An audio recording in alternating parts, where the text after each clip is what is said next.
Okay. Start చేయొచ్చా madam? Okay అండి. ఆత్మ బంధువులందరికీ, ధ్యానులందరికీ నా హృదయపూర్వక నమస్కారాలు. ఈరోజు మనం పత్రిజీ గారి కాన్సెప్ట్ నుంచి పాపం, పశ్చాత్తాపం, స్థితం, పరిహారం అనే టాపిక్ కింద మాట్లాడబోతున్నాం మాస్టర్స్. పాపం చేసిన ప్రతివాడు తమ పాపం ఎప్పుడు పోతుందంటే అతను అది తన పరిహారంతోనే పోతుంది. కాబట్టి ప్రతి మనిషి కూడా వాళ్ళు చేసే పాపాలన్నీ తెలుసుకోవాలి. అలాగే మనం చేసే ప్రతి తప్పును కూడా సరిదిద్దుకోవాలి. నువ్వు ఎంత దుఃఖం కలిగించావో అందరికీ, అలాగే అంత దుఃఖం నువ్వు ఎప్పుడు అనుభవించాలి. అదే పేమెంట్ అంటే, అది పరిష్కారం. ఒక వ్యక్తి బతకను మర్డర్ చేశాడనుకోండి, 25 సంవత్సరాలు జైలు శిక్ష అనుభవిస్తాడు. తర్వాత అతను రిలీజ్ అవుతాడు. అప్పుడు అతని పాపం పరిహారం అవుతుంది. దానితో పేమెంట్ అయింది అని, అతని పాపం పోయిందని మనకు తెలుస్తుంది. అలాగే పుణ్యానికి కూడా పేమెంట్స్ ఉంటాయి. నువ్వు చేసిన పాపానికి పరిహారం చేసుకోవాలి. ఖచ్చితంగా ప్రతి ఒక్కరు కూడా మాస్టర్స్, మనం చేసుకున్న ప్రతి ఒక్క పాపానికి కూడా పరిహారం ఖచ్చితంగా చేసుకొని తీరాలి. అలాగే ప్రతి మనిషి కూడా వాళ్ళు చేసిన పుణ్యానికి ఖచ్చితంగా పేమెంట్ వచ్చి తీరుతుంది. మంచి చేసుకున్న వాడికి మంచి, చెడు చేసుకున్న వారికి చెడు. ఎంత చేసుకున్న వారికి అంత మహనీయం అని మన పత్రిజీ సారు ఎప్పుడు చెప్తూ ఉండేవారు. అలాగే పెద్ద పెద్ద పాపాలకి పెద్ద పెద్ద శిక్షలు, అలాగే చిన్న చిన్న పాపాలకి చిన్న చిన్న శిక్షలు ఉంటాయి. హిట్లర్ లాంటి వాళ్ళు మన దేశానికి, ప్రపంచానికి చేసినటువంటి అన్యాయంలో వాళ్ళు ఎంత పాపంలో పాలు పంచుకొని ఉంటారని మనందరికీ తెలిసిందే. కాబట్టి ప్రతి ఒక్కరు కూడా వాళ్ళ శిక్షని అనుభవించాలి. అట్లాగే మన గాంధీ, మహాత్మా ఇట్లాంటి వాళ్ళు, గొప్ప వాళ్ళు కూడా మన దేశానికి ఎంతో మేలు చేశారు. వాళ్ళు చేసిన మేలు ఎప్పుడు పైలోకాలలో దానికి సంబంధించి వాళ్ళు ఆనందాన్ని పొందుతూనే ఉంటారు.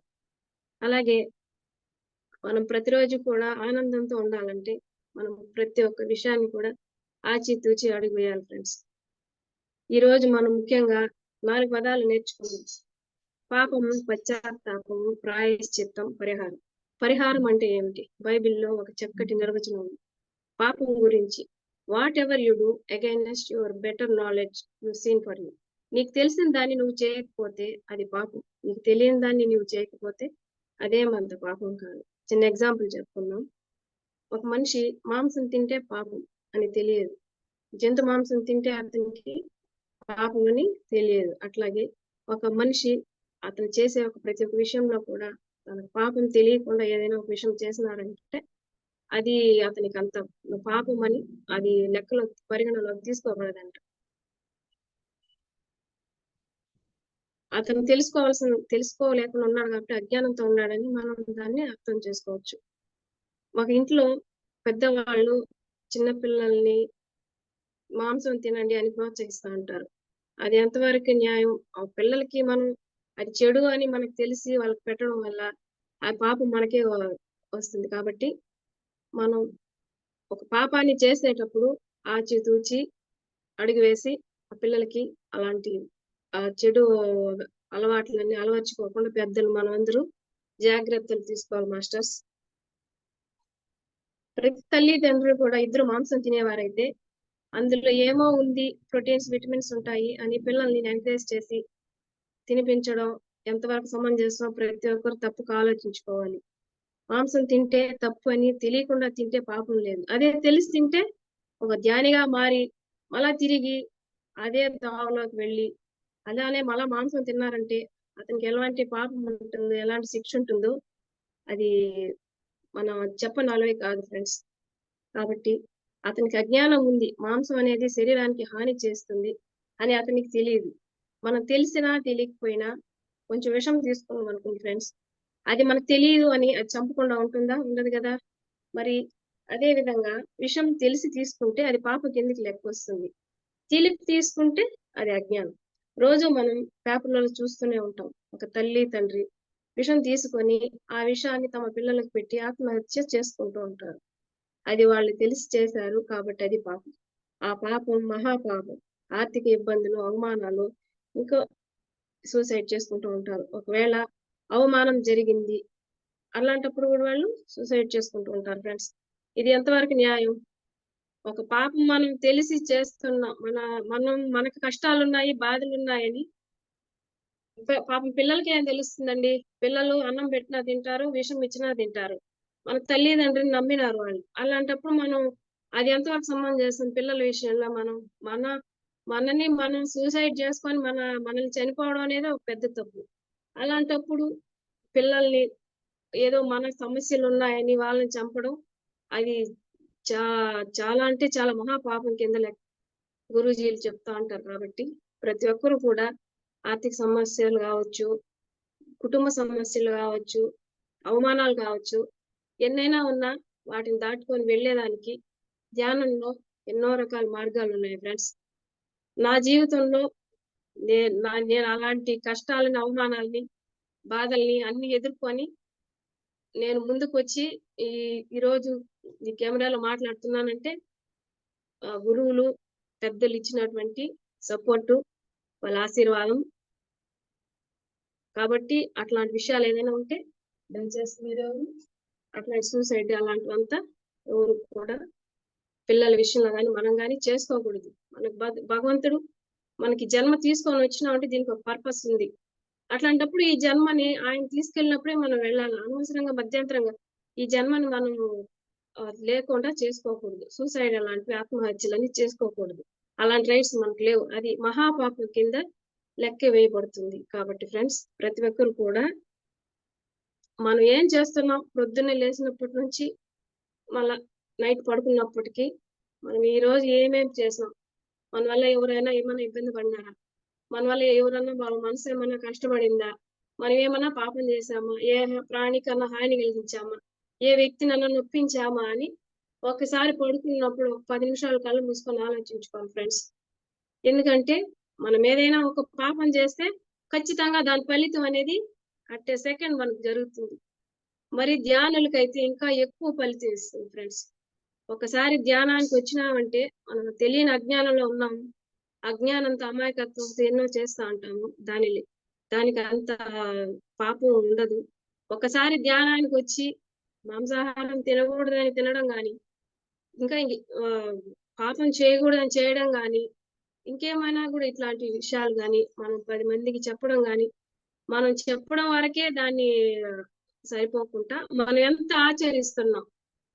మనకి ఎదుటి వాళ్ళకి ఏదైనా విషయం చెప్పాలంటే దానిలో మనం పాటిస్తాన్నామని అది ముఖ్యమైన పాయింట్ మాస్టర్స్. కాబట్టి ప్రతి ఒక్కరు కూడా మనం వినడం, వదిలేయడం అన్న విషయం కాకుండా మనం ఈ విషయంలో ఎంత మనం నేర్చుకుంటున్నాం, మనం ఎంతవరకు దీన్ని మనం పాటిస్తా ఉన్నాం మన జీవితంలో. ప్రతి ఒక్కటి కూడా పత్రిజీ గారు మనందరి జీవితాల్లో వెలుగులు నింపారు ఫ్రెండ్స్. అలాంటి మహాత్ముడు రావడం, అలాంటి మహాత్ముని ప్రజలకు ఇంత మేలు చేయడం, ధ్యానాన్ని పిఎంసి ఛానల్ మనకు పరిచయం చేయడం, ఇందులోకి రావడం పూర్వజన్మ సుకృతంగా ప్రతి ఒక్కరు కూడా భావించాలి. ప్రతి ఒక్క జన్మకి అర్థం ఉంది, పరమార్థం ఉంది. కాబట్టి ప్రతి ఒక్క మనిషి కూడా ఏ పని చేసినా ఆచితూచి అడుగు వేయాలి ఫ్రెండ్స్. మనం చేసినటువంటి ప్రతి ఒక్క పనిలో ఎంతవరకు దీనిలో మనం కరెక్ట్ గా ఉన్నాం, మన మాట, మన చూపు, మన వినికిడి ప్రతి ఒక్కటి కూడా మితాహారం, మిత నిద్ర, మిత భాష అని ప్రతి ఒక్కటి కూడా మౌనాహారం అట్లా తీసుకుంటూ మన పాపాలను తగ్గించుకుంటూ ఎంతవరకు మనం చెప్తాండం, మనం చెప్పేంత వరకైనా మనం ఎంతవరకు పాటిస్తాండం అని ప్రతి ఒక్కరు కూడా ఆత్మ పరిశీలన చేసుకోవాల్సిన అవసరం ఉంది ఫ్రెండ్స్. కాబట్టి ప్రతి ఒక్కరు కూడా మన పత్రిజీ గారు లాంటి మహానుభావులు స్మరించుకుంటూ వాళ్ళ ఆదర్శ మార్గంలో మనం అందరం నడవాలి ఫ్రెండ్స్. మహాపాపాలు ప్రతి ఒక్క మనిషి కూడా చేసుకొని దాని పరిహారాలు ఖచ్చితంగా పాపాలు చేసినప్పుడు పరిహారాలు ఉంటాయి. వాళ్ళు తెలిసి చేసినా చేసిన తప్పు అయితే ప్రతి ఒక్కరి జీవితంలో జరుగుతూ ఉంటాయి. అలాంటి తప్పులకి ప్రతి ఒక్కరు కూడా పరిహారాలు చేసుకోవాలి ఫ్రెండ్స్. కాబట్టి తెలిసి తీసుకుంటే పాపం, తెలియక తీసుకుంటే అజ్ఞానం. తెలిసితే మోక్షము, తెలియకపోతే బంధం అన్నారు ఫ్రెండ్స్. ఇది నా జీవితంలో ఒక చిన్నది ఎగ్జాంపుల్ ఎంతవరకు, మళ్ళీ నేను కంటిన్యూ చేద్దాం. నేను ఎవరన్నా ఏదన్నా అంటే బాధపడుతూ అరే అన్నారే అనేసి అదంతా కడుపులో పెట్టేసుకుంటా ఉండేదాన్ని. మళ్ళీ నాకు గురువులు పరిచయం అయ్యి, "అట్లా కాదమ్మా! నువ్వు అది నీ మనసులో పెట్టేసుకుంటే అది పెద్ద బండలా అయిపోతుంది. అది రిపీట్ చేసుకుంటా ఉన్నావంటే నీకు ఎనర్జీ అంతా లాస్ కదా! ఒకసారి మనం ధ్యానంలోకి వచ్చామంటే, ఒక విషయం జరిగిందంటే నిన్నెవరైనా అన్నారనుకోండి, అది వాళ్ళు నీ దగ్గర నుంచి పాపం తీసుకుంటా అన్నారు. అది నిన్నేమన్నా పొగిడారంటే నీ దగ్గర నుంచి పుణ్యం తీసుకుంటా అంటారు" అని నాకు చెప్పినారు. చిన్నజీయర్ స్వామీజీ గూడా వాళ్ళ మాటలలో తిట్లకి, పొగడ్తలకు ఉండేటువంటి భేదం నాకు చెప్పడం జరిగింది. వినడం జరిగింది. ఆ రోజు నుంచి నేను ఎవరేమన్నా పట్టించుకునేదాన్ని గాదు. క్షమించేస్తా ఉన్నాను ఫ్రెండ్స్. ఏమన్నా అన్నా ఆహ్, నా నేను ప్రస్తుతానికైతే ఎవరికీ ఎటువంటి హాని నా నోటి ద్వారా, చేష్ట ద్వారా, చూపు ద్వారా ఎటువంటి హాని ఏ చిన్న ప్రాణికి గూడా కలిగించకుండా ఒక సంవత్సరంగా చేసుకుంటా ఉన్నాను. కానీ కృత జన్మ పాపాలుంటాయి గదా! అవి వాటి వల్ల నా ప్రమేయం లేకుండానే మాస్టర్స్‌ని అడుగుతా ఉంటాను. మా మా మేడం నా ప్రమేయం లేకుండానే నేనసలు దానిలో ఇన్వాల్వ్ అవ్వనే లేదు. నాకెందుకు ఈ కష్టం వచ్చేసింది? నేనెందుకు ఇంత స్ట్రగుల్ అవుతున్నాను? నేనేమన్నా అసలు నా శరీరంలో ఏ ఒక్క అవయవంతో కూడా ఎటువంటి వారికి ఎవరికీ ఏం చెడ్డ చేయలేదు గదా! మరి నేనెందుకు ఇంత సఫర్ అవుతున్నానని మేడం వాళ్ళకి ఫోను చేసి అడుగుతుండేదాన్ని. అప్పుడు గురువులు చెప్తా ఉన్నారు. "అమ్మా! నీవు ఈ జన్మలో ఎవరికేం చేయకపోయినా, క్రితం జన్మలో నువ్వు చేసుకున్నటువంటి పాపపుణ్యాలు, అవి కర్మ ఫలితం నువ్వు అనుభవిస్తా ఉంటావు. కాబట్టి వాళ్ళు నిన్నేమన్నా అంటున్నారంటే, నువ్వు వాళ్ళకేదైనా క్రిత జన్మలో వాళ్ళని అలా బాధ పెట్టుంటావు తల్లి. అందువల్ల అలా అంటున్నారు. అలా అన్నప్పుడు దాన్ని రిసీవ్ చేసుకొని, నువ్వు దాన్ని తీసుకొని గట్టిగా పట్టుకుంటే, అది నీకే పెద్ద ఇదిలా అయిపోతది. మనసంతా భారంగా అయిపోతది. నువ్వు హ్యాపీగా ఉండలేవు. ఏ పని కాన్సంట్రేట్‌గా చేయలేవు. అట్లా గాకుండా వాళ్ళన్నారా? ఓకే. అనండి. నేను తెలిస్తే మోక్షం, తెలియకపోతే బంధం అన్నారు గదా! తెలుసుకున్నాను. మోక్షాన్ని వైపుకి వెళ్ళాలనుకుంటాను అనేటప్పుడు వాళ్ళతో జగడమేసో, ఇంకేదో చేసి వాళ్ళని నేను తిరిగి తిట్టడం అలాంటిది చేస్తే ఏమవుతుంది?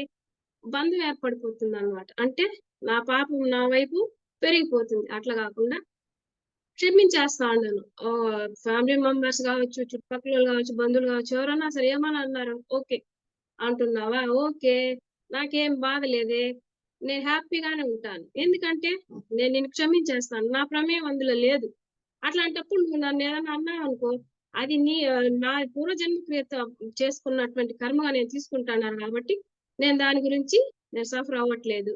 ఓకే. అంటే సరే ఓకే. మళ్ళా నెక్స్ట్ అప్పుడే వెళ్ళడం, వాళ్ళతో మాట్లాడడం, చేయడం. రిలేషన్‌షిప్స్ అంతా గూడా నేనే వెళ్లి మాట్లాడడం. వాళ్ళేదైనా అన్నా గూడా నేనే వెళ్లి నేనే చేయడం జరుగుతాంది ఫ్రెండ్స్. కాబట్టి తెలిస్తే మోక్షం, తెలియకపోతే బంధం అన్నారు గాబట్టి, ఆ ఒక్క విషయం తెలుసుకున్నందుకే నా జీవితంలో ఎంతో ఆనందంగా ఉన్నాను. ఇప్పుడు నాకు ఎవరేమన్నా కానీ పట్టించుకునేది, వాళ్ళేమన్నా తిట్టినారా, లేదా ఇంకోటన్నారా అనేది అది మనసులో పెట్టేసుకొని అట్లంతా చేయడం అంతా లేదు ఫ్రెండ్స్. ఎప్పుడు హ్యాపీగా ఉన్నాను. చాలా సంతోషంగా నా జీవితాన్ని నేను గడుపుతా ఉన్నాను. కాబట్టి ప్రతి ఒక్కరు గూడా వాళ్ళు తెలుసుకొని ఏమి మనం ఎట్లా మాట్లాడుతాన్నాం, ఏం జేస్తాన్నాం, ఇదెందుకొచ్చింది అని మన లోతుల్లోకెళ్ళి మనలోకి మనం ఆత్మ పరిశీలన చేసుకోవాలి ఫ్రెండ్స్. మనం బయట ప్రపంచాన్ని చూస్తా ఉంటే విశేషాలు, వింతలన్నీ కనబడతా ఉంటాయి. కళ్ళు మూసుకుంటే మనల్ని మనం తెలుసుకుంటాం. అజ్ఞానంతో ఉన్నవాడే ప్రపంచాన్ని జూసుకుంటూ ఇదే ఆనందం, ఇదే సంతోషం అనుకుంటారు ఫ్రెండ్స్. కానీ నిజమైన జ్ఞాని ఎప్పుడవుతాడంటే ఆత్మ పరిశీలన చేసుకోవాలి. తనలోకి తాను చూసుకోవాలి. ప్రతి ఒక్క మాట, ప్రతి ఒక్క అడుగు ఆచి తూచి వేయాలి ఫ్రెండ్స్. ఒక ధ్యానానికొచ్చినంత మాత్రాన ఎన్నో జీవితాలు ఎన్నో రకాలుగా మార్పు చెంది, చానా ఇబ్బందుల్లో ఉన్నటువంటి ఫ్యామిలీలు గూడా ఈరోజు ఎంతో బాగా లీడ్ చేసుకొని వస్తా ఉన్నారు. మనం తెలియకుండా ఒకరి పైన రాయేసినాం అనుకోండి, అది వాడికి తగులుతుంది. తగిలి అతను చనిపోతాడు. అది మనకేం పాపం కాదు. అట్లా గాకుండా మనమే కావాలని ఏ కారో తీసుకుపోయి వాడిని గుద్దేసామనుకో, అది మన పాపమొస్తుంది. అన్‌ఎక్స్‌పెక్టెడ్‌గా జరగడం వేరు. మనం కావాలని వేయడం వేరే గదా ఫ్రెండ్స్. కాబట్టి ప్రతి ఒక్కరు గూడా మన జీవితాలలో ఏం నేర్చుకుంటాన్నాం, ఏం జేస్తాన్నాము, ప్రతి ఒక్క రోజు మనకి ఒక లక్ష్యంతో ముందుకు బోవాలి. లక్ష్యం లేకపోతే సుఖమంటే సుఖమే, దుఃఖమంటే దుఃఖమే.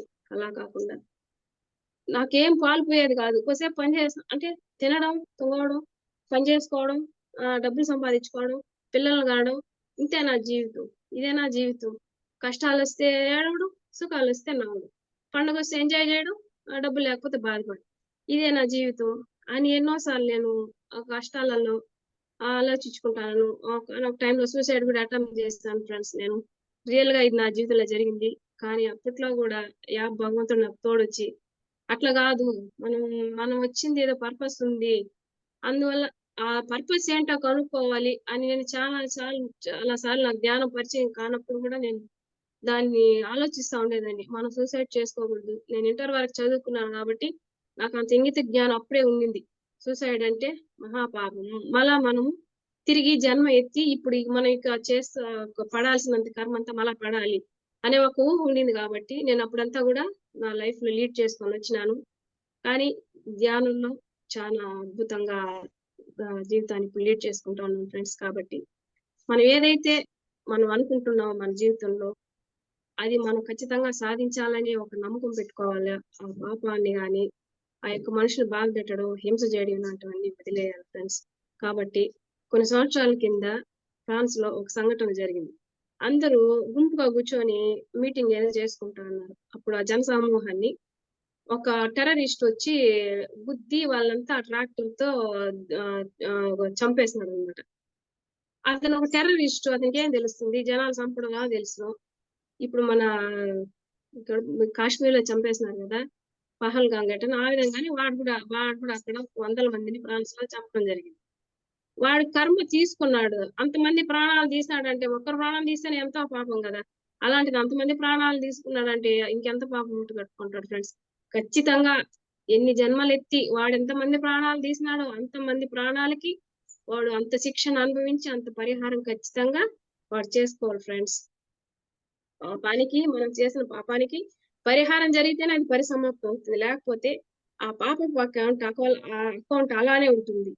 అకౌంట్ క్లోజ్ కాదు. అయితే ఈ పాపానికి, పరిహారానికి మధ్యలో 2 పదాలున్నాయి. అవే పశ్చాత్తాపం, ప్రాయశ్చిత్తం. పశ్చాత్తాపం అంటే ఏమిటి? అంటే ముందు, తాపం అంటే పాపం. అరే! నేను ముందు పాపం చేశానే అని బాధపడుతూ ఉంటాడు. అరే! నేను వెధవ పని చేశానే అని అనుకుంటా ఉంటాడు.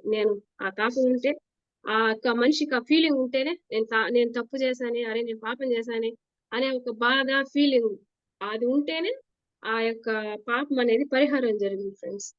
ఏదో కోపంలో ఒక మొగుడిని ఒక భార్య చంపేస్తుంది. ఎందుకు చంపుతుందామె? ఊరికేనే చంపదు గదా! తన భర్తను తనెవరు ఊరికేనే చంపుకోరు గదా! అతని వల్ల ఎంత హరాస్మెంట్ ఉంటే అతన్ని ఆ భార్య చంపేయాలనుకుంటుంది. కాబట్టి ఆ భార్య ఎందుకు చంపాలనుకుంటుంది? రోజు తాగడం, అప్పులు జేయడం, ఊర్లో వాళ్ళ మీద పడి గొడవలకెళ్ళడం. ఈమె చూసి చూసి విసిగి వేసారెత్తి ఇంక మన వల్ల కాదు. ఇతని వల్ల మనం లీడ్ చేయలేకపోతున్నాం. మన పిల్లల్ని మనం చదివించుకోలేకపోతున్నాం అని ఏదో విషం పెట్టి అతన్ని కోపంలో చంపేస్తుంది. చంపేసింది. చంపేసిన తర్వాత ఆమేం జేస్తుంది? అయ్యో! నా భర్తని చంపేసానే. నాకింక భర్త లేడే. నేనేదో కోపంలో చంపేసానే. అందరూ ఇలా అంటున్నారే. ఇరుగు పొరుగు వాళ్ళు నీకు భర్త లేడు గదా! నువ్వెట్లా సంసారం ఈడ్చుకొస్తావు అని అంటున్నారే. అప్పుడు ఈమె బాధపడుతుందనమాట. నేనేదో కోపంలో నా భర్త ఇలా చేస్తా ఉన్నాడు. వీడితో మనం ఏగలేమనేసి మనం విషం పెట్టేసినాము. ఈయన చనిపోయినాడు. నేను నాకు బాధగా ఉంది. బాధపడి ఆమె అట్లా చంపేసినానని ఆమెకు రియలైజేషన్ చేసుకుంటుంది. కూర్చొని నేను తప్పు చేశానని ఆమె కుమిలిపోతుందనమాట. ఆ విధంగా పశ్చాత్తాపపడుతుంది. ఆ పశ్చాత్తాపం పడినప్పుడు ఆమెకి ఆ పాపం అనేది కొంచెం కొంచెం పరిహారం జరుగుతుంది. ఆ పశ్చాత్తాపమే లేకపోతే ఆ పాపం అనేది పరిహారం జరపబడదు ఫ్రెండ్స్. కాబట్టి ప్రతి ఒక్క మనిషి గూడా నేను తప్పు చేశాను అని మనల్ని మనం సమర్థించుకోకూడదు. మనల్ని మనం దాన్ని తప్పు చేశాను అని మనం మనం దాన్ని నేను తప్పు అరే! వాడు నన్ను కొడతా అన్నాడు. కాబట్టి వాడినేమో చంపేసాను అని దాన్ని మనం అహంకారంగా నేను చేసింది కరెక్టే.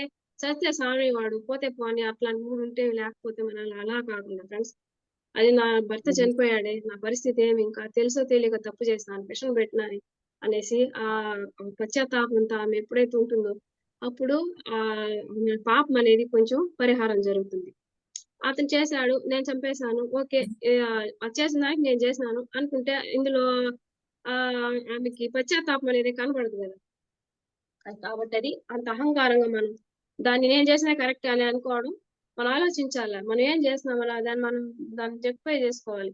తిరిగి ఆలోచించుకొని మనం అట్లా దాన్ని పశ్చాత్తాపం కింద తీసుకొని మనం బాధపడి మనం చేసిన దానికి రియలైజేషన్ చెప్పుకొని అందరికి గురువులకి నా పాపాన్ని తగ్గించండి. నన్ను ఈ నేనేదో దీనిలో చేసేసాను పాపంలో. జైల్లో ఖైదీలు కూడా ఉంటారు ఫ్రెండ్స్. మన గురువులు గారు వెళ్ళి వంశీకిరణ్ గారు ఒకసారి అడగడం జరిగింది. అయ్యా మీరెందుకు ఈ ఇట్లాంటి తప్పులు చేసి జైలుకొస్తా అన్నారు. మీకు తెలీదా? ఒక విషయం జరిగేటప్పుడు ఇది ముందు వెనక ఆలోచించుకొని కదా చేయాలి. మీరు జైలుకొచ్చినారు గదా! మీరు ఏమేం తప్పులు చేసొచ్చినారు చెప్పండి అని లిస్ట్ అడిగినారు. అప్పుడు ప్రతి ఒక్కరు చెప్పుకుంటా వచ్చినారు. ఒకామె చెప్తుంది అందులో, సార్ ఈ విధంగా జరిగింది. నేను ఈ విధంగానే మా ఆయన్ని కోపంలో చంపేసినాను. నేను అతని టార్చర్ భరించలేకే చంపేసినాను అని చెప్పడం జరుగుతుంది. అప్పుడు ఈయన అడుగుతాడు, అమ్మా నువ్వు కోపంలో చంపేసినావు. ఆ రోజు నుంచి పశ్చాత్తాప పడతాండావు. ఇంకా నీవు నీ తప్పు, నీ పాపం పరిహారం జరిగినట్టే. కాబట్టి నువ్వు ఇక మీదట దిగులు పడకుండా హ్యాపీగా నీ లైఫ్‌ని నువ్వు రిలీజ్ అయినాక ఇంకా నువ్వు ఇట్లా జైలుకొచ్చిన ఒక మనిషి నువ్వేం నేర్చుకున్నావు? నీ జీవితంలో ఇంకా ముందుకు పోయే విషయంగా నువ్వు మెరుగ్గా ఉండాలి అని సార్ గారు చెప్పడం జరిగింది. ఆ విధంగానే ఆ స్త్రీ గూడా ఆమె జీవితంలో మళ్ళీ మిగిలిన రోజులన్నీ హ్యాపీగా గడపడం జరిగింది. కాబట్టి ప్రతి ఒక్కరు గూడా మనం ఏం చేస్తున్నాము? మన మన మానవ జన్మ ఎందుకు తీసుకున్నాము? ప్రతి ఒక్క విషయమును కూడా మనం దాన్ని ఆలోచించి ప్రతి ఒక్కరు కూడా పెద్దలున్నారు, గురువులున్నారు, మన ఆధ్యాత్మిక శాస్త్రాలున్నాయి. వీటిలంతా మనం ఏం వాడబట్టి గాలిచి మనం తీసుకున్నాం. మనం ఎంతవరకు నేర్చుకుంటాం ప్రతి ఒక్కరు మనం తెలుసుకోవాలి ఫ్రెండ్స్.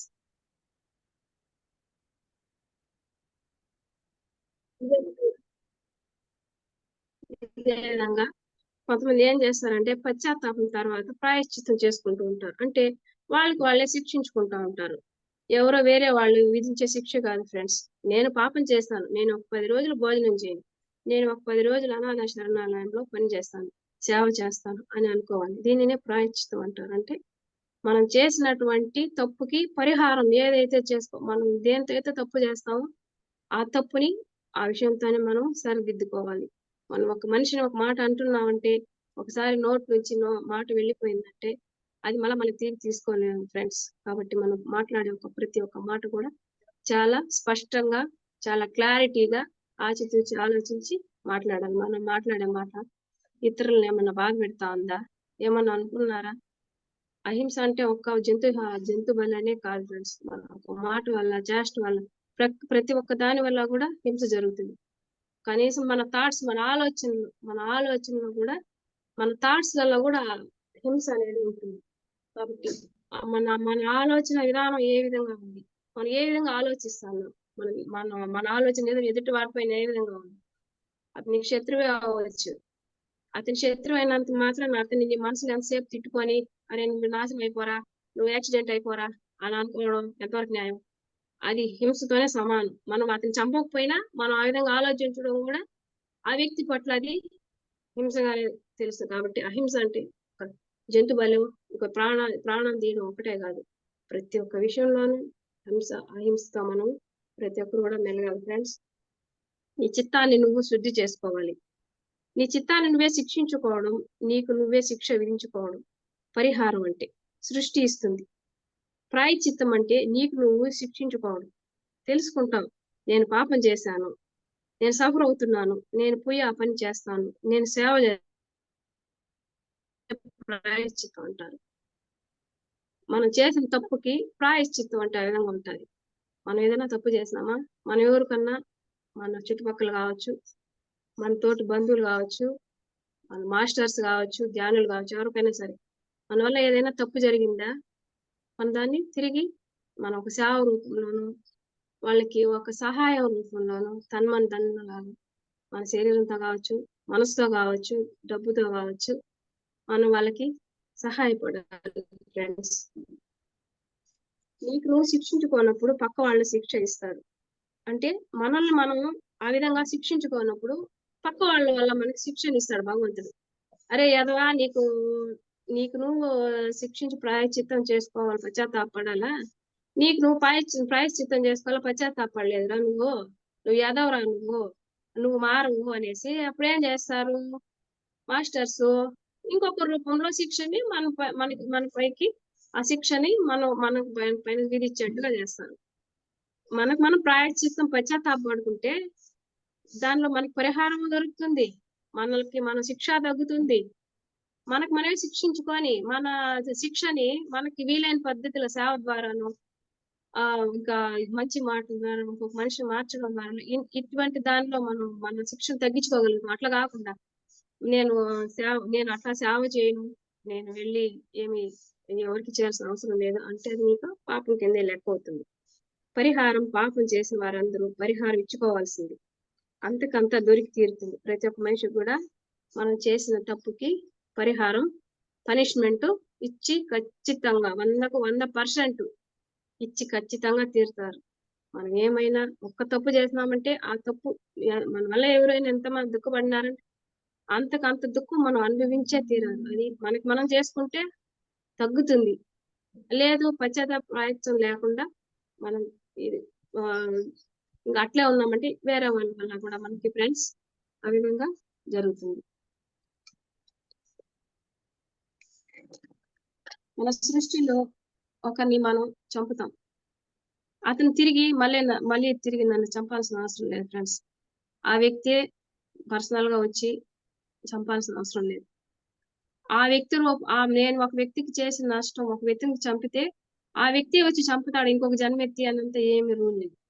ఆ వ్యక్తిని నేను చంపినాను కాబట్టి ఆ పాపం వల్ల ఇంకొక వ్యక్తి నన్ను అదే విధంగా చంపడము జరుగుతుంది. ఈ జన్మలో మనం చంపబడకపోయినా మళ్ళా జన్మ తీసుకొని నెక్స్ట్ జన్మలో మనం ఖచ్చితంగా చంపబడతాం. అది ఆ వ్యక్తి వల్లనే కాదు. మన కర్మ ఫలితం మన శరీరంతో పాటే ఉంటుంది. కాబట్టి నేను ఒక దగ్గర దొంగతనం చేస్తా. ఇంకొకడొచ్చి నా దగ్గర దొంగతనం చేస్తాడు. ఆ దొంగతనం నా దగ్గర చేసిన దొంగే తిరిగి వచ్చి మళ్ళా నా దగ్గర దొంగతనం చేస్తాడంతే ఫ్రెండ్స్. ఇది వ్యక్తిగతం కాదు. చంపిన వాడే తిరిగి జన్మ ఎత్తి చంపుడు. ఎవరి రూపంలోనూ చంపుడు. దొంగతనం చేసిన వాడే తిరిగి దొంగతనం చేయడు. ఎవరి రూపంలో వచ్చి దొంగతనం చేస్తాడు. వ్యక్తిగతం కాదు, ఇది కర్మగతం. నేను ఎవరికైతే హాని చేస్తానో వాడే నాకు తిరిగి హాని చేయడు. ఎగ్జాంపుల్‌కి నేను ఏకి లాభం చేశాను. తిరిగి ఏ ద్వారా నాకు లాభం వస్తుందని లాభం రాదు. అలాగే బికి నష్టం చేశాననుకోండి, బి ద్వారా నేను నష్టం నాకు రాదు. ఆ విధంగా మనం ఏకి చేసిన లాభం బికి ఎలా నష్టం కలిగించదో, బి నష్టం చేస్తే సి వల్ల నష్టం వస్తుంది. డి లాభం చేస్తే ఏ వల్ల లాభం వస్తుంది. అదే విధంగా ఒక మనిషి తాను చేసిన తప్పు ఎదుటి వ్యక్తికి చేస్తే ఆ వ్యక్తి రూపంలోనే వచ్చి మనకి శిక్ష వేయాల్సిన అవసరం లేదు. ఇంకొక రూపంలో ఏబిసిడీలు ఈ విధంగా అనేక రకాల వ్యక్తులతో అనేక రకాలుగా మనకి శిక్షలు ఉంటాయి ఫ్రెండ్స్. నువ్వు హాని చేస్తే హానే వచ్చి తీరుతుంది. అది ఎవరి వల్ల అంటే సృష్టి వల్ల. కనుక ఈ పరిహారం అనేది వ్యక్తిగతం కాదు. వ్యక్తిగతం అంటే మనం చేసిన వ్యక్తే తిరిగి మనకు చేయాలనేది వ్యక్తిగతం. అట్లా కాకుండా నువ్వు చేసిన నష్టానికి, కష్టానికి, పాపానికి పరిహారం సృష్టి ఇస్తుంది నీకు. పశ్చాత్తాపం ప్రాయశ్చిత్తం లేకపోతే ఏం జరుగుతుంది? సృష్టి వల్ల నీకు పాపానికి పరిహారం జరుగుతుంది. కర్మ సిద్ధాంతం అనేది ఫ్రెండ్స్. కర్మ సిద్ధాంతం అంటే ఇదే.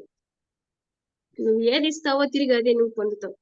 ఆ వ్యక్తిని నేను చంపలేదు. ఆ వ్యక్తి నన్ను ఎందుకు చంపుతున్నాడు అని మనం అనుకుంటాం.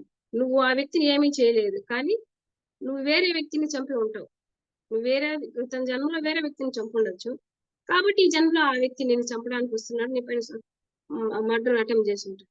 కాబట్టి వ్యక్తిగతంగా ఇది కర్మ సిద్ధాంతం. చేసుకున్న వాడికి చేసుకున్నంత మహదేవ అని మన పత్రిజీ సార్ ఇప్పుడు చెప్తూనే ఉంటారు. కాబట్టి నువ్వు ఎంత తీసుకొచ్చుకున్నావు పుణ్యం, ఎంత తీసుకొచ్చుకున్నావు పాపం, అదే లెక్కించబడుతుంది. కానీ మనకి ఇంకేది మన పరిణామానికి రాదు ఫ్రెండ్స్. కర్మ సిద్ధాంతం అంటే అది. ఆ వ్యక్తి ఒకరి వల్ల చనిపోకుండా నా వల్లనే చనిపోయినాడా అంటే ఆ క్రితం జన్మలో అతను నీకేదైనా హాని చేసినచ్చు. కాబట్టి ఈ జన్మలో నువ్వు అతన్ని చంపి ఉంటావని అర్థం చేసుకోవాలి. అందువల్ల ఈ వ్యక్తి నిన్ను చంపడానికి వస్తాడు. ఇప్పుడు ఈ లెక్క చెల్లుబాటు అయిపోయింది. నువ్వు చేసిన దానికి నువ్వు పొందావు నాయన. నువ్వు చేయని దానికి నువ్వు పొందవు కదా. నువ్వు ఎంత పాపం చేస్తావో అంత పాపం తిరిగి వస్తుంది. నువ్వు ఎవరికైనా కాలు విరగొట్టావు అనుకో, వచ్చే జన్మలో యాక్సిడెంట్ అయి నీ కాలు విరగొట్టబడుతుంది. అంటే ఈ జన్మలో నువ్వు ఎవరికన్నా కాలు విరగొట్టావు అనుకో, వచ్చే జన్మలో నీ కాలు విరగొట్టబడుతుంది. ఈ జన్మలో వీలైతే ఈ జన్మలో అనుభవించాలి. లేదంటే మళ్ళీ ఇంకొక జన్మ ఎత్తి ఆ పాపం ఖచ్చితంగా మనం తీసుకోవాల్సి వస్తుంది. ఒక కొండ ఎక్కి కొండ మీద జారిపడినా కాలు విరుగుతుంది. అదే విధంగా నీ చిటికెన వేలుకి దెబ్బ తగిలినా, నీ కాలు విరిగినా, చివరికి చనిపోయినా ఏదో ఒక కారణం ఉంటుంది. ఎంత కార్యం ఉంటుందో అంత కారణం కూడా ఉంటుంది ఫ్రెండ్స్. ఇది పక్కా జన్మలకి నిన్ను వెంటాడుతూనే ఉంటుంది. పాపం జన్మలకు నువ్వు పరిహారం చేసుకోవాల్సినంత వరకి వెంటాడుతూనే ఉంటుంది. అది ఎన్ని జన్మలైనా కావచ్చు. 500 కావచ్చు, 1000 కావచ్చు, 2000 కావచ్చు, 3000 కావచ్చు. మనం చేసిన పాపం అనేది పరిహారం అయితేనే తప్ప మనకి మోక్షం అనేది రాదు ఫ్రెండ్స్. కానీ ఒకవేళ నువ్వు పశ్చాత్తాపం చేస్తే నీకు నువ్వు ఆ పాపం పరిహారం తగ్గించబడుతుంది. అంటే మన పశ్చాత్తాపపడడం వల్ల మన పాపం అనేది పూర్వ జన్మ పాపం కావచ్చు, ఈ జన్మ పాపం కావచ్చు. అరే నాకు ఇన్ని కష్టాలున్నాయే, బాధలున్నాయే, నాకు నేను తగ్గించుకోవడం ఎలా? అంటే నేను పూర్వ జన్మలో నేను ఏదైనా చేసినానేమో, ఎవరికైనా హాని చేసినానేమో, అందువల్ల ఈ జన్మలో నా ప్రమేయం లేకుండానే నేను బాధపడతా ఉన్నానేమో అని నువ్వు దాన్ని రియలైజేషన్ చేసుకోవాలి. పశ్చాత్తాపడి ప్రాయశ్చిత్తం చేసుకోవాలి, పరిహారం చేసుకోవాలి. కర్మ దేవతలు పైలోకంలో ఉంటారు. పైలోకంలో మన కర్మలన్నీ వాళ్ళు లెక్క చేస్తూ అన్ని రాసుకుంటూ అడ్జస్ట్ చేస్తూ ఉంటారు. ఎప్పుడు పాపం వేయాలా, వీడికి ఎప్పుడు పుణ్యం వస్తే భోగాలు, పాపం చేస్తే కష్టాలు, రోగాలు. కాబట్టి నువ్వెంత పాపం చేసావో నువ్వింత పరిహారం చేసుకోవాలి. అది వాళ్ళ జాబ్. కర్మదేవతలు అక్కడ కూర్చొని ఇదే చేస్తా ఉంటారు. నువ్వేం పాపం చేసినావురా, ఇదో నీ పరిహారం, ఇది నువ్వు తీసుకో అంటారు. నువ్వేం పుణ్యం చేసినావు, ఇదో ఈ భోగం తీసుకొని వాళ్ళ లెక్కలు రాసుకుంటూ ఖచ్చితంగా హాస్టల్ మాస్టర్స్ అక్కడ ఖచ్చితంగా మనపైన దృష్టిని అంతా సాధించున్నారు. ఇక్కడ ఎగ్జాంపుల్ కి పోలీసులు ఉన్నారు. పోలీసులు ఏం చేస్తారు, ఎవరన్నా ఓవర్ ట్రాక్ చేసినా, రాంగ్ పార్కింగ్ లో పెట్టినా వాళ్ళు మనకు ఫైన్ వేస్తా ఉంటారు. అది సిద్ధాంతం, కర్మ సిద్ధాంతం. అంటే వాళ్ళు కర్మ దేవతలు అన్నమాట పోలీసులు అనేవాళ్ళు. మనం ఏదైనా డ్రంక్ అండ్ డ్రైవ్ లో పట్టుబడినా, లేదా రాంగ్ పార్కింగ్ ప్లేస్ లో పెట్టినా, మనం ఓవర్ స్పీడ్ చేసినా వాళ్ళు చూసి నువ్వు తప్పు చేస్తా ఉన్నావురా, నువ్వు ఫైన్ కట్టేసుకో అని వాళ్ళు ఫైన్ విధించడం, జైల్లో పెట్టడం జరుగుతుంది. అదే విధంగా కర్మ దేవతలు కూడా పైలోకాల్లో ఉండి ప్రతి ఒక్క మనిషి యొక్క యాటిట్యూడ్ ని వాళ్ళు అక్కడి నుంచి అబ్జర్వ్ చేస్తూ ఉంటారు. పుణ్యం చేస్తే పుణ్యం ఇస్తారు, పాపం చేస్తే పాపం ఇస్తారు. నువ్వు రైట్ పార్కింగ్ చేస్తే నేను ఏమి అంటారు. కర్మ దేవతలు కూడా అలాగే మనకి సెల్యూట్ చేస్తారు. కర్మ దేవతలు నువ్వు రైట్ లో పార్కింగ్ చేస్తావు, నీ జీవితం రైట్ గానే వెళ్తా ఉండవు అని మనకి వాళ్ళు సెల్యూట్ చేస్తారు అన్నమాట. అరే నువ్వు కరెక్ట్ గా బతుకుతా ఉండవురా, నువ్వు న్యాయంగా ఉండవు అనేసి వాళ్ళే మన కర్మ దేవతలు సెల్యూట్ చేస్తారు. మన పోలీసులు ఏ విధంగా అయితే ఓకే సార్ మీరు అంతా కరెక్ట్ గా ఉంటారు ఇప్పుడు ఈయన అనేసి మనకి వెళ్తా ఉంటే మంచి వ్యక్తి అని సెల్యూట్ చేస్తారు. ఆ విధంగా కర్మ దేవతలు మనం మంచి నడవడికతో, మంచి ప్రవర్తనతో మనం ఈ 4 విషయాలలో మనం ఉన్నామని తెలుసుకున్నప్పుడు వాళ్ళు మనకి సెల్యూట్ చేస్తారు.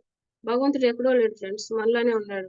భగవంతుడు మనలోనే ఉన్నప్పుడు ఆత్మలనే ఒకటే కదా, ఆత్మలకు ఇంకా పరిణితి చెందకుండా ఆ విధంగా ఉన్నాయేమో, కానీ ఆత్మలైతే అందరూ ప్రతి ఒక్క జీవిలో, ప్రతి ఒక్క మనిషిలోనూ పరిపూర్ణ ఆత్మలు ఉంటాయి. కానీ కొన్ని ఎన్లైట్మెంట్ కి దగ్గరగా ఉంటాయి, కొన్ని జన్మలు వాళ్ళ పూర్వ జన్మ కర్మ ఫలితాలు బట్టి ఇంకా జన్మలు తీసుకోవాల్సి వస్తుంది. కాబట్టి ఆ విధంగా ఉంటారు. మనం ధ్యానానికి రాకముందు ఇదేనా మనుషులు ఇట్టున్నారు, మర్డర్లు చేస్తారు, మానభంగాలు చేస్తారు, రేపులు చేస్తారు, కిడ్నాప్లు చేస్తారు, వీళ్ళంతా ఎప్పుడు మారరా, వీళ్ళు ఇంతేనా, వీళ్ళేంది ఒకరి మీద ఒక చాడీలు చెప్పుడు ఇదేనా అనుకుంటా ఉండేదాన్ని. నాకు ఇప్పుడు ధ్యానంలోకి వచ్చినాక ఒక క్లారిటీ వచ్చింది. ఓహో మనిషి అంటే ఇది, ఆత్మ అంటే ఇది, బుద్ధి అంటే ఇది, అట్లా వాటికుండే వ్యత్యాసాలు నేను తెలుసుకోవడం జరిగింది. ఇప్పుడేం తెలుస్తుంది నాకు, ఓహో ఈ మనిషి ఈ విధంగా ఉన్నాడా, ఈ మనిషి ఇంకా పరిణితి చెందలేదు, పరిణామ క్రమంలో ఉన్నాడు, ఇంకా పరిణితి చెందాల్సింది. ఈ ఆత్మ ఇంకా జన్మలు తీసుకోవాల్సి వస్తుంది. ధ్యానం చేయండి, శాకాహారం చేయండి అంటే మాకు వద్దురా బాబు, మేము ధ్యానమే వద్దు, మాకు అసలు మాంసాహారమే కావాలంటారు. ఎందుకంటారు, ఏం చెప్పినా ఎందుకు వినరు. వాళ్ళకి ఇంకా ఆ ఆత్మ అనేది శేషాత్మగా అనేది ఇంకా పరిపూర్ణాత్మకి రావడం లేదు, పరిణామ క్రమంలో ఉంది. కానీ ఖచ్చితంగా ప్రతి ఒక్క ఆత్మ కూడా తనను తాను తెలుసుకుంటూ, ఈ కర్మలన్నీ పోగొట్టుకుంటూ, కర్మలని రిలీజ్ చేసుకుంటూ, జన్మలు పట్టినా కూడా ఖచ్చితంగా తన ఆత్మని, తను వచ్చిన లైఫ్ పర్పస్ ని, శరీరం అంటే ఆత్మ అంటే ఏమి, మనసు అంటే ఏమి, బుద్ధి అంటే ఏమి, మనం ఎందుకు వచ్చినాము, భగవంతుడు ఎందుకు మనం సృష్టిస్తా ఉన్నాడు, ఎందుకు లయం చేస్తా ఉన్నాడు, సృష్టి స్థితి లయ కారకుడుగా ఎందుకు చేస్తా ఉన్నాడు అని ప్రతి ఒక్క మనిషి కూడా ఆలోచించే రోజు ఖచ్చితంగా వస్తుంది. అది ఈ రోజే కావచ్చు, రేపు కావచ్చు, 5 క్షణాలు కావచ్చు, 5 యుగాలు కావచ్చు, అది మనం చెప్పేదానికి లేదు ఫ్రెండ్స్. వాళ్ళ ఆత్మ స్థాయిని బట్టి, వాళ్ళ పూర్వ జన్మ కర్మలు బట్టి అవి ఉంటాయి కాబట్టి నేను అట్లా అర్థం చేసుకుంటాను. ఈ మనిషి ఈ విధంగా ఉన్నాడా? ఇది అతని తప్పు కాదు. అతను ఇంకా చిన్న ఆత్మగానే ఉన్నాడు. ఇంకా ఎంతో ఎదగాల్సింది. మనం ఈ జన్మలో ఈ ధ్యానానికి రావడం, ఇట్లాంటి విషయాలంతా మనం తెలుసుకోవడం నా పూర్వజన్మ సుకృతము. గురువులు దొరకడం, ఇంత మంచి నాకు సహకారం ఇచ్చేటువంటి ఫ్యామిలీ మెంబర్స్ దొరకడం, నేను చెప్పినట్టుగా అందరూ మారుకొని, మా బంధువులు కావచ్చు, ప్రతి ఒక్కరు కావచ్చు, నేను ధ్యానానికి వచ్చిన చాలా మందిని మారుస్తా ఉన్నాను. ఫ్రెండ్స్ శాకాహారులుగా, ధ్యానులుగా మారుండారు. అదే విధంగా ఇంకా చాలా మందిని మార్చాలని అనుకుంటాను నా జీవితంలో. అది ఒక లక్ష్యంగా పెట్టుకున్నాను. ఈ రోజులు మనకు లక్ష్యం లేదే, ఎందుకు వచ్చినామబ్బా భూమిపై అని ఆలోచించుకుంటా ఉండేదాన్ని. మనం చదువుకుంటే మనకి ఆర్థిక పరిస్థితి లేనందువల్ల చదివించలేకపోయినారు. మనం జాబ్ చేయలేకపోయినామే. మనం ఏమన్నా సాధించాలా జీవితంలో? ఏమో మనకు అగమ్య గోచరంగా ఉంది. మన జీవితం అనుకునేటప్పుడు నాకు ధ్యానం పరిచయం అయింది. ఇప్పుడు నేను అందరికీ హ్యాపీగా చెప్పుకుంటున్నాను ఫ్రెండ్స్. నాకు ధ్యానం అనే జాబ్ దొరికింది. నాకు శాకాహారం అనే ఒక గురువులు దొరికినారు. ఇంత మంచి అహింసా జగత్తులో, ధ్యాన జగత్తులో నేనున్నానంటే పిరమిడ్ జగత్తులో ఉన్నానంటే నా పూర్వజన్మ సుకృతం. ఆ భగవంతుడు చదువు లేకుండా చేసినాడని బాధపడినాను. చిన్న వయసులో మ్యారేజ్ చేసుకున్నానని బాధపడినాను. చిన్న పిల్లలప్పుడు చిన్న అవస్థలన్నీ పడినాను. అవన్నీ దాటుకుంటూ వచ్చినాను. ఎందుకనుకుంటే ఈరోజు ఇంత సంతోషంగా ఉన్నాను అంటే నాకు భగవంతుడు ఇవన్నీ దూరం చేస్తానంటే నాకు ఇంత పెద్ద ఈ బంగారు కుండను తెచ్చి నా ఒళ్ళో పెట్టినట్టు ఉంది ఫ్రెండ్స్. నాకు ఈ ధ్యానం అనే అమృత కుండ దొరికింది. అమృత కలశం దొరికింది. ఇది జీవితాంతం తాగుతానే ఉంటాను నేను. నా జీవితానికి ఒక పర్పస్ దొరికిందని నేను అనుకుంటాను. కాబట్టి ప్రతి ఒక్కరు కూడా మనం నిద్ర లేసినప్పటి నుంచి పడుకునే లోపల మనం ఏం చేస్తున్నాం ప్రతి ఒక్కరు కూడా మనం ఆచితూచి అడుగు వేయాలి మాస్టర్స్. అదే విధంగా మనము ప్రతి ఒక్కరు కూడా కర్మ దేవతలు మనల్ని వాళ్ళు ఏం చేస్తా ఉంటారు అని గమనిస్తా ఉంటారు. నిన్ను నువ్వు గమనించుకుంటూ నువ్వు ముందుకు సాగిపోవాలి. కర్మను బట్టి మనకి కర్మ దేవతలు ఫలితాలు ఇస్తా ఉంటారు. కర్మ దేవతలు మనం క్షమాపణ కోరితే శిక్షను తగ్గించి ఓకే వీళ్ళు ఇంకోసారి ఇలా చేయకని చెప్పి శిక్షను తగ్గించి వేస్తారు. కర్మ దేవతలు నేను సారీ చెప్పుకుంటా ఉన్నాను. నాకేమి అంత తెలియకో తెలుసో చేసేస్తున్నాను. యూనివర్స్ ప్లీజ్ నన్ను క్షమించండి అని క్షమాపణ కోరుకుంటే ఖచ్చితంగా దీనిలో నీ శిక్ష తగ్గించబడుతుంది ఫ్రెండ్స్. మనకి కాళ్ళు అయిపోవాలని ఉంటే గోరే పోతుంది. నేను ఇప్పుడు అనుకుంటా ఉన్నాను చిన్న వస్తుంటే అయ్యో ఇది వచ్చిందని ఇప్పుడు బాధపడడం లేదు. అరే ఇంకో ఏదో పెద్ద జరగాల్సింది ఇది ఇచ్చినారేమో అని సంతోషపడతాను. ఏది వచ్చినా నేను సంతోషంగానే స్వీకరిస్తాను. ముందులాగా బాధపడ్డం అయ్యో నష్టం జరిగింది, కష్టం వచ్చింది, వాళ్ళని బాధ పెట్టినారని అనుకోవడం లేదు. ఇది చిన్నది వచ్చిందా అంతే, ఇంకేదో పెద్దదేదో జరగాలేమో, ఇది చిన్నదే ఇచ్చినారు మాస్టర్స్ అని నేను దాన్ని హ్యాపీగా తీసుకుంటాను ఫ్రెండ్స్. ప్రతి ఒక్క మనిషి కూడా పశ్చాత్తాపడాలి కాబట్టి పరిహారం దక్కుతుంది. కానీ వ్యక్తి ఆ తప్పును మళ్ళీ చేశాడంటే ఈసారి ఫైన్ వేయడు భగవంతుడు. మనం ఏదైనా తప్పు చేసినామంటే ఈసారి ఒకసారి పశ్చాత్తాపడినాడులే పోనీలే అని కర్మదేవత వదిలేస్తారు. మళ్ళా రెండోసారి ఆ తప్పే చేస్తే అప్పుడు ఊరుకుంటారేమి? అప్పుడు ఇంకా శిక్ష అనేది గట్టిగా ఉంటుంది. నువ్వు తెలిసి చేసినావు తప్పు కాబట్టి శిక్ష అనేది గట్టిగా ఉంటుంది. తెలియక చేసినప్పుడు అజ్ఞానంతో చేసినాం, తెలిసి చేస్తే పాపం ఎక్కువ అవుతుంది. మనం ధ్యానానికి వచ్చినాక మనం ప్రతి ఒక్కరు కూడా మనం ఏదైనా మనకు తెలిసిన విషయాన్ని 10 మందికి చెప్పాలి ఫ్రెండ్స్. ధ్యానం చేయండి, వాళ్ళు వినకపోండి. నేను కూడా అనుకుంటున్నాను మనం ధ్యానం చేయండి అని చెప్తా అంటే ఎవరు వినిపించుకోవడం లేదే. శాకాహారంగా మారాలంటే ఎవరు వినడం లేదే. మనం ఎట్లా వీళ్ళని కనీసం మనకు పత్రిజీ గారు ఏం చెప్తా అంటారు, మీరు నేర్చుకున్నాక మీరు ప్రతిరోజు ఖచ్చితంగా మీరు ఎవరికైనా మీరు ధ్యానాన్ని మీరు పంచండి, మీరు చెప్పండి జ్ఞానాన్ని, మీరు శాకాహారులుగా ఉండాలని చెప్పండి, మంచిగా బతకండి అని చెప్పండి. పత్రిజీ యొక్క ఆదర్శ సూత్రాలన్నీ చెప్పి వాళ్ళని మార్చాలని నేను కూడా ప్రయత్నం చేస్తా ఉంటాను ఫ్రెండ్స్. కానీ నాకు ఎదురు దెబ్బలే తగులుతా ఉన్నాయి. ఎవరు అంటే వాళ్ళ రియాక్షన్ ఆ విధంగా ఉంది. కానీ నేను దానికి బాధపడడం లేదు. ఒకసారి తిట్టినా రెండోసారి వెళ్ళి వాళ్ళ ఇంటికే వెళ్ళి మీరు శాకాహారులు ఎప్పటికైనా అవుతారు, శాకాహారులు అయినాకే మీరు మోక్షానికి పోతారు అని నేను ప్రతిరోజు చెప్తా ఉంటాను ఫ్రెండ్స్. నేను కనబడినానంటే ఇంకేం పని లేదు, ఇదే చెప్తా ఉంటాను అని కూడా అనుకుంటా ఉంటారు ఫ్రెండ్స్. అయినా కానీ నేను దానంతా మనసులో పెట్టుకోకుండా ఫ్రెండ్స్ నేను హ్యాపీగా అందరికీ అదే చెప్తా ఉంటాను. పత్రిజీ ఆదర్శ సూత్రాలు చెప్తా ఉంటాను, శాకాహారం అహింస గురించి చెప్తా ఉంటాను, ప్రశాంతంగా మనుషులు ఏ విధంగా బతకాలనేసి చెప్తా ఉంటాను. నేను చెప్పే విషయాలు అంత బోర్‌గా కొట్టొచ్చు వాళ్ళకి. కొట్టినా గాని నేను వదలను ఫ్రెండ్స్. నాకు ఎవరన్నా ఫోను చేసినా, బంధువులు కనపడినా, నేను ఫంక్షన్‌కి వెళ్ళినా, ఇంకెక్కడికి వెళ్ళినా నాకు ఇదే ధ్యాస. మనం ధ్యానం చెప్పాలా, శాకాహారులుగా ఉందామని చెప్పాలా.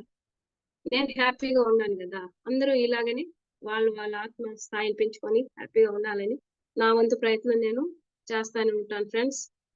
కాబట్టి ప్రతి ఒక్కరు గూడా మనకు తెలిసిన విషయాన్ని మనం షేర్ చేసుకోకపోతే గూడా అదొక పాపమని మనకి పత్రిజీ చెప్పడం జరిగింది గాబట్టి, నీకు జ్ఞానం తెలుసా? సజ్జన సాంగత్యం తెలుసా? నీకు శాకాహారం గురించి చెప్పాలనుకున్నారా? ఏదైనా సరే నీకు తెలిసిన విషయాన్ని నువ్వు పంచుతానే ఉండాలి. పంచే కొద్దీ పెరుగుతుంది. మన దగ్గరే పెట్టుకుంటే అది యూజ్ లేదు ఫ్రెండ్స్. కాబట్టి మనం ఏదైనా విషయాన్ని పంచుకుంటూ పోతూనే ఉండాలా. కాబట్టి మనం జాగ్రత్తగా నడుచుకోవాలి. ప్రతి పాపానికి పరిహారం ఉంటుంది. పాపం చేస్తే పనిష్మెంట్ ఖచ్చితంగా ఉంటుంది. పుణ్యం చేస్తే రివార్డ్స్ గూడా ఉంటాయి. చేసుకున్న వాడికి చేసుకున్నంత మహదేవ్ అని కర్మ సిద్ధాంతం ఎప్పుడో మనకి పత్రిజీ గారు చెప్పడం జరిగింది. ఒక వ్యక్తి మర్డర్ చేసి జైలుకి వెళ్తాడు.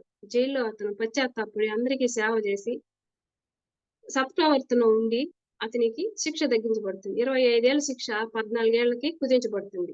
ఎందుకంటే అతనక్కడ ప్రాయశ్చిత్తం చేసుకున్నాడు. అరే! నేను మర్డర్ చేశానే, నేనేదైనా చేయాలా? కనీసం జైల్‌లో ఉండే తోటి ఖైదీలకన్నా మనం సహాయపడాలి అని ఒక పశ్చాత్తాపపడి ఆయన ప్రాయశ్చిత్తం కోసం వాళ్ళకి సేవ చేయడం మొదలుపెడతాడన్నమాట జైల్‌లో. అప్పుడు అతను చేస్తున్నటువంటి ఆ మంచి పని ప్రాయశ్చిత్త పశ్చాత్తాపంతో ఉండడాన్ని జైలర్ గుర్తించి, అరే! ఈ వ్యక్తి ఏదో కోపంలోనో, ఏదో బాధలోనో ఇతను తప్పు చేసి జైలుకొచ్చినాడు. 25 ఏళ్ల శిక్ష విధించినామే. ఇతనికి ఇంత శిక్ష ఎందుకు? సత్ప్రవర్తన ఉన్నాడు గదా! ఇంత మంచి వ్యక్తిని మనం లోపల ఉంచుకోవడం మంచిది గాదని, ఆ జైలర్ ఏం చేస్తాడు? 25 ఏళ్లకు పడ్డ ఆ ఖైదీ శిక్షని 14 ఏళ్ళకి కుదించబడుతున్నాడు. ఆ విధంగానే మనం గూడా పశ్చాత్తాప ప్రాయశ్చిత్తంతో ఉంటే నీకు ఒక 500 జన్మలకి కర్మ ఉందనుకోండి. మనం పశ్చాత్తాప ప్రయత్నం చేసుకోవడం వల్ల ఒక 250 జన్మలు కుదించబడుతుంది. అంటే మన యొక్క కర్మ ఇంతునింది. కొద్ది కొద్దిగా తగ్గించబడుతుందన్నమాట. ఎంత కర్మ మోయడం మేలో, మనం ఇంత కర్మ తీసుకోవడం మేలో ఫ్రెండ్స్. కాబట్టి ఆలోచించండి. పశ్చాత్తాప ప్రాయశ్చిత్తం చేసుకోవడానికి ఎప్పుడు బాధపడొద్దండి. మన అహం అడ్డొస్తుందని అనుకోవద్దండి. సారీ చెప్పండి. థాంక్స్ చెప్పండి. ఎవరన్నా మీకు సహాయం చేస్తే థాంక్స్ ఖచ్చితంగా చెప్పండి ఫ్రెండ్స్. అదే విధంగా మీరు ఏదైనా మీ మాట వల్ల గాని, చేష్ట వల్ల గాని ఎవరికైనా బాధ పెట్టినామని అనిపిస్తే సారీ చెప్పండి. యూనివర్స్‌కి చెప్పుకోండి. సారీ యూనివర్స్, నేను ఆ మనిషిని బాధ పెట్టినాననేసి. మిమ్మల్ని యూనివర్స్ ఖచ్చితంగా క్షమిస్తుంది ఫ్రెండ్స్. ఈ యూనివర్స్ నేను మాట్లాడుతున్నాను ఫ్రెండ్స్. ఖచ్చితంగా నేను ఏదైతే కోరుకుంటానో అవన్నీ నాకు జరుగుతున్నాయి. కష్టాలలో, బాధలలో నేను మాస్టర్స్‌కి, యూనివర్స్‌కి తప్ప ఎవరికీ చెప్పుకోవడం లేదు. ఇప్పుడు అమ్మ, నాన్నకి, భర్తకి ఎవరికీ చెప్పుకోవడం లేదు. నాకు యూనివర్స్ అనే పెద్ద గురువు, అంతకు మించిన మాస్టర్స్ అందరూ ఉన్నారు. ప్రతి ఒక్కరు గూడా నాకెంతో సహాయం జేసి, నా ప్రతి ఒక్క సమస్యను గూడా తీరుస్తా ఉన్నారు. నేను కరెంట్ బోతే ధ్యానం చేసుకుంటాంటే చెమటలొచ్చేస్తాయి. ధ్యానం చేయలేకపోతాను. అప్పుడు ప్లీజ్ యూనివర్స్ నాకు నాకు చల్లగా గాలి రావాలని కోరుకుంటే, వెంటనే చల్లగా గాలొస్తాంది ఫ్రెండ్స్. ఇది సాక్షాత్తు నాకు జరిగిన విషయం. నేను చెప్పుకుంటాన్నాను. నేనేదైనా తప్పులు జెప్తానానో, ఒప్పులు జెప్తానో నాకు తెలియడం లేదు. కానీ నాకు జరిగిన విషయాన్ని నేను చెప్పుకుంటాను. నేనప్పుడు చాలా ధ్యానంలో కూర్చొని ఎంతో హ్యాపీగా ఫీల్ అయినాను. అరే! ఇంత ఎక్కువ వస్తోంది. మనం ధ్యానం ఎలా చేసుకోగలుగుతాము? మనం కాన్సంట్రేషన్‌గా కూర్చోలేకపోతున్నాను అనుకుంటాన్నాను. అప్పుడు వెంటనే చల్లగా గాలి, నేను ఎంతసేపు ధ్యానం చేస్తాంటే అంతసేపు గాలొచ్చింది ఫ్రెండ్స్. ఇది నిజం. నిజంగా జరిగిన విషయం. అదే విధంగా జర్నీ చేస్తా అంటే వర్షం వస్తాంది. ప్లీజ్ యూనివర్స్, నేను ఇంటికి వెళ్ళేదాకా నాకు అర్జెంట్ పనుంది ఇంటి దగ్గర. నేను ఖచ్చితంగా వెళ్ళే తీరాలి. కాబట్టి నా కోసం కొద్దిసేపు ఆగొచ్చు గదా! అని నేను అడిగినాను. ఖచ్చితంగా వర్షం నా ఇంటి దగ్గర వచ్చేంత వరకి రాలేదు ఫ్రెండ్స్. నేను ఇంటి దగ్గరకి వచ్చినాక మళ్ళా పడింది. ఇవంతా నాకు జరిగినటువంటి ధ్యాన అనుభవాలు నేను చెప్పుకుంటా ఉన్నాను. ఇంగ టైం ఉందా మేడం? ఉంది మేడం గారు. ఉంది. ఇంకా 10 మినిట్స్ ఉంది. Okay madam. కాబట్టి ఆ విధంగా మనం చేసుకున్న మన సత్ప్రవర్తనతో ఉంటే యూనివర్స్ మనకు తోడుగా ఉంటాది. మన తల్లిలాగా, మన తండ్రిలాగా మనకి ఏ విధంగా అయితే రక్షణ ఇస్తారో, ఆ విధంగానే మనకు యూనివర్స్ గూడా రక్షణ ఇస్తా ఉంది. నేను దాన్ని అనుభూతిని నేను చెందుతాన్నాను కాబట్టి, ప్రతి ఒక్కరు గూడా ఆ విధంగా మీరు యూనివర్స్‌తో మాట్లాడి నిద్ర లేస్తే మా గురువులు గారు చెప్పినారు. మా భూ భూదేవతకి నమస్కారం జేసుకోండి. నేనెన్నో చోట్లకి వెళ్తా ఉంటాను, వస్తా ఉంటాను. నన్ను మీ అరచేతులు అడ్డం పెట్టి కాపాడండి అని వేడుకో అమ్మా. మన భూదేవికి ఇలాగ నమస్కారం చేసుకొని తెల్లవారితో నేను వెళ్తాను ఫ్రెండ్స్. మాకు ఆవులు ఉన్నాయి. ఒకరోజు అన్ఎక్స్పెక్టెడ్ గా నేను జారి పడడం జరిగింది. అట్లే మనిషి నిలబడుకుంటే అట్లే వెనక్కి ఇట్లా పడిపోయినాను అనమాట. అట్లే ఇట్లా నిలబడుకొని మనిషి అట్లా ఇట్లా కింద పడిపోయినాను ఫ్రెండ్స్. నాకేం మాత్రం ఒక అంత కూడా తగలలేదు. ఈ నడుము అట్లే అదిరింది. కానీ నేను లేచి కూర్చుని నాకు ఆలోచించుకున్నా, అరే మనకి గురుదేవ్ మనకి మాస్టర్స్ హెల్ప్ చేస్తా అన్నారు, మన యూనివర్స్ కాపాడుతా ఉంది. నేను ఇంత పడినాను కదా, కొంతమంది ఊరికి కాలు జారి పడితేనే నడుము పోయింది, కాలు పోయింది అంటున్నారే. నేను ఇంట్లాగా నిల్లును అట్టి ఇట్లా పడినాను ఫ్రెండ్స్. నేను ధ్యానంలో ఉన్న అబద్ధం చెప్పుకోవాల్సిన అవసరం నాకు లేదు, కానీ నేను చెప్పుకోవాలనిపించి చెప్పుకుంటా ఉన్నాను. పడినాను కానీ నాకు ఏమి తగలలే. అంత ఇటు చూసుకున్నాను, శరీరం అంతా చూసుకున్నాను, కాళ్ళు చేతులు అబ్బా చాలా బాగున్నాయి, మనకి ఏమి కాలేదు. మేడం చెప్తా అన్నారు కదా ఇట్లా గురుదేవతని తెల్లవారు లేసి ఆమె నమస్కారం చేసుకో, నీకేం కాదని చెప్పింది కదా, ఆమె కాపాడింది, ఇట్లా చేయిలు అటం పెట్టింది నాకు అని అనుకున్నాను. అదేవిధంగా చాలా అనుభవాలు ఉన్నాయి. మా ఆయన ఒకరోజు ధ్యానం చేసుకోవడానికి కూర్చుంటా అంటే, మామూలుగా మేము ఒక ఇది వేసుకుంటాము కింద మ్యాట్, ఆ మ్యాట్ కింద పాము ఉండిపోయింది. ఆయన ఎందుకో కూర్చోవాలని కాలు పెట్టినాడు. పెట్టి తర్వాత ఏమనిపించింది నాకు, మాస్టర్స్ ఏమన్నా చెప్పినారో నాకైతే తెలీదు. సరే మ్యాట్ విదిలిద్దాం ఎత్తితే అందులోని కిందనే పాము ఉండిపోయింది. అప్పుడు ఆయన అన్నారు, అదే నాకు మాస్టర్సే చెప్పినారు, నువ్వు చూడరా ఎదవా కింద ఏదో ఉందని.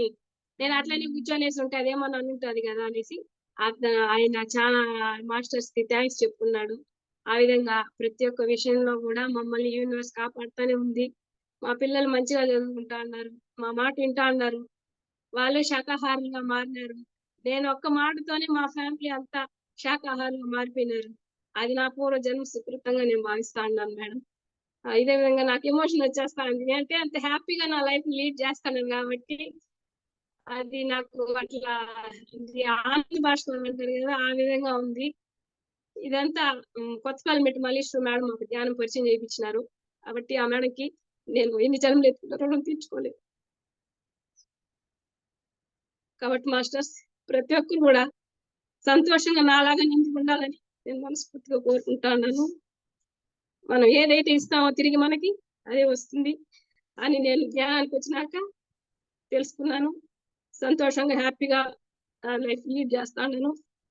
ఒకే మాటతో మేడం, మా బాబు కడుపులో చదువుకుంటాడు, మనము శాకాహారిగా మారాలి అని చెప్పిన నేను. ఆ అబ్బాయికి 10th లోనే ఫ్రీ సీట్ రావడం జరిగింది, అక్కడికి వెళ్ళి చదువుకుంటాను నేను. నైనా ఏ విధంగా మా పాప నేను మా ఆయన ధ్యానానికి వెళ్ళినాం. 2024 జూలై 6వ తేదీ అమావాస్య రోజు. ఆయనకు ముందు 2-3 నెలలకు ముందు మేడం మా ఊరికి రావడం జరిగింది.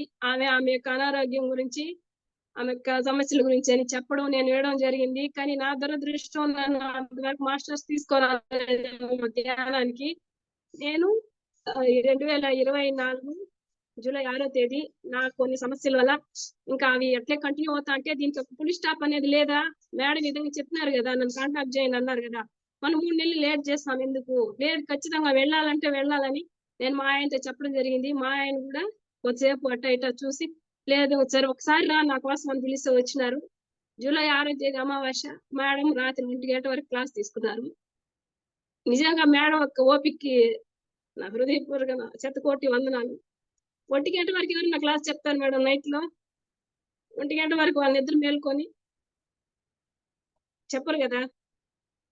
అది ఎంత రిస్క్ అయిన పని ఆమె చేసి ఇటుగా నేను ఎట్టుంటా జీవితం అనేసి మాకందరికి చెప్పడం జరిగింది. ఆ ఒక్క రోజుతోనే ఒక క్లాస్ తోనే మేము శాకాహారంగా మారిపోయినాము. మేము మా ఆయన రోజు తెల్లవారితో వెళ్ళి చేపలు పట్టుకొచ్చేవాడు, చంపేసి తెలియనప్పుడు తింటా ఉన్నాము. ఆ ఒక్కరోజు క్లాస్ తోనే అరే మనం ఇంత పాపం చేసామని రిలైజేషన్ చేసుకుంటాను. కనీసం రాత్రి వెళ్తా అంటే బండిలో కప్పలకి వచ్చేసింది మేడం బండి కిందకి. అది చనిపోయిందని నేను రాత్రంతా బాధపడుతున్నాను. అరే కప్ప ఎందుకు వచ్చింది, ఎందుకు చంపేసినావు నువ్వు అని నేను మా ఆయనతో జగడం వేయడం జరిగింది. చీమలకు మందు పెడదాం అంటే కూడా నేను ఆలోచిస్తా ఉన్నాను, అవి చంపేస్తే పాపం ఏమో అని. ఆ విధంగా ధ్యానానికి వచ్చినాక మేడం చెప్పడం వల్ల అందరూ ఆశ్చర్యపోతారు, మీ ఫ్యామిలీగా మీరు ఎట్లా మారిపోయినారు, చిన్న చిన్న పిల్లలు కూడా ఎట్లా మారిపోయినారు, మీరు ఎట్లా మార్చేస్తారు, మీరేం మిరాకిల్ చేసినారు. మా ఊర్లో వాళ్ళందరూ నన్ను అడుగుతారు, మీరందరూ నాకు ఎన్నో విమర్శలు వచ్చినాయి మేడం, మీరు మాంసాహారం ఎక్కువ రేటు కదా, మీరు మిగిలి పెట్టేదానికి నిలిపేస్తారు అని కూడా నాకు విమర్శలు. నేను ఆ విమర్శలకి అంత భయపడలేదు. నేను ప్రతి ఒక్క సమస్య మాస్టర్ తెచ్చుకుంటాను, మేడం ఇట్లా అన్నారు అట్లా అన్నారంటే అదంతా సహజం అమ్మా. కొన్ని రోజులు పోతే ఈ ఉన్నత స్థానం ఒక మెట్టు ఎక్కుతా ఉండావు. కాకపోతే దాన్ని జీర్ణించుకోలేకపోతా ఉండావు. నువ్వెందుకు బాధపడతావు? నువ్వు మంచి హై లెవెల్ ఉన్న వాళ్ళకి అర్థమైంది. కొన్ని రోజులు జరిగితే అర్థమవుతుంది అనేసి మేడం చెప్పడం జరిగింది. ప్రతి ఒక్క నిమిషం మేడము మమ్మల్ని ప్రతి ఒక్క దీనికి కూడా బాగా సలహాలు, సూచనలు మాకిచ్చి ప్రతి ఒక్క దీన్ని కూడా ఎదుర్కొనే విధంగా సమాజంలో ఎటువంటి పరిస్థితి వచ్చినా నాకు ఆర్థిక పరంగా కానీ, మానసికంగా, ఆర్థికంగా, అనారోగ్య పరంగా ఏమైనా సమస్యలు వచ్చినా తీర్చేందుకు మాస్టర్స్ ఉన్నారు. మేడంకి ఎన్నో జన్మలు నేను రుణపడి ఉన్నాను. కాబట్టి ఆ విధంగా మనం ప్రతి ఒక్క దీనిలో కూడా నేను ప్రతి ఒక్కటి మేడం ఒక మనం ఎవరి విషయాలలో కలుగ చేసుకోకుండా జడ్జిమెంట్ లేకుండా పతీజీ చెప్పినట్టు నో ఇంటర్ఫియరెన్స్, నో జడ్జిమెంట్, మనం నో గాసిప్స్. ఆ విధంగా 5 చెప్తున్నారు. ఆ విధంగా 5 నా జీవితంలో నేను తెల్లవారు లేసినప్పటి నుంచి మనం ఎవరి విషయంలో ఏమన్నా కలుగ చేసుకుంటానమ్మా, బాధ పెడతాను, ఎవరికైనా చెప్తానమ్మా, ఎవరినైనా జడ్జి చేస్తానమ్మా, మన పాపం చేస్తానమ్మా, పశ్చాత్తాపంతో లేమా, ప్రాయశ్చిత్తం చేసుకోలేదా, మన పరిహారం చేసుకోలేదని ఈ విషయాలపైనే నా దృష్టి అంతా ఉంటుందమ్మా. నేను కొన్ని పరిస్థితుల వల్ల కూడా కొన్ని విషయాలలో కొన్ని రోజులు దీన్ని సాధించలేకపోయినాను. కానీ ప్రస్తుతానికైతే నేను ఫుల్ గా ఈ ఒక విషయాలు మేడం దగ్గరే చెప్తా ఉంటాను. మేడం, నేను లేచినప్పటి నుంచి పడుకునేంత వరకు నా యాటిట్యూడ్ ఎట్టుంది, నేను ఏం చేస్తా ఉన్నాను అనేసి నన్ను నేను రెక్టిఫై చేసుకుంటానే ఉంటాను. మన మాట ఎట్టుంది, రోజుకి ఈ రోజు ఏదైనా జరిగింది, ఓకే, దీన్ని మనం రేపు ఇది కంటిన్యూ కాకుండా ఇక్కడికే స్టాప్ చేసేయాలి అనేసి నేను నోట్ చేసుకోవడం. ఇట్లా మన జీవితంలో, నా జీవితంలో ముఖ్యంగా చాలా బాగా మేము లీడ్ చేసుకుంటాము. ప్రతి ఒక్కరు కూడా ఈ విధంగానే వాళ్ళ జీవితం జ్ఞానాన్ని తీసుకొని, శాస్త్రం తీసుకొని ప్రతి ఒక్కరు కూడా చేసుకోవాలని నేను మనసా వాచ కర్మణ కోరుకుంటా ఉన్నాను. మాస్టర్స్, ఇంత మంచి అవకాశాన్ని నాలాంటి చిన్న జీవికి ఇచ్చి మీ మంచి టైం నాకు ఇచ్చినారు. ధన్యవాదాలు. నేను ఫస్ట్ క్లాస్ ఇది నాకు ఈరోజు. నాకు గురువులు ఇచ్చిన ఆశీర్వాదంగా నేను భావిస్తా ఉన్నాను. మల్లేశ్వరి మేడంకి నేను ఇంకా ఎన్ని థ్యాంక్స్ చెప్పుకోవాలో నేను నైట్ అంతా చెప్పుకుంటానే ఉంటాను మేడం థ్యాంక్స్. కాబట్టి ఇంత మంచి అవకాశం ప్లాట్ఫామ్ అని ఇచ్చిన అందరికీ, గురుదేవులకి, పత్రిజీ సార్కి, సుగుణ మేడంకి, మేడం మీ పేరు నాకు తెలియదు, అందరికీ కూడా అనంత వందనాలు చేసుకుంటాను. నేను చిన్న తప్పులు ఏదైనా చేస్తుంటే నన్ను క్షమించండి. ఇంకేదైనా మీరు ఏదైనా చెప్పాలనుకుంటే నా వైపు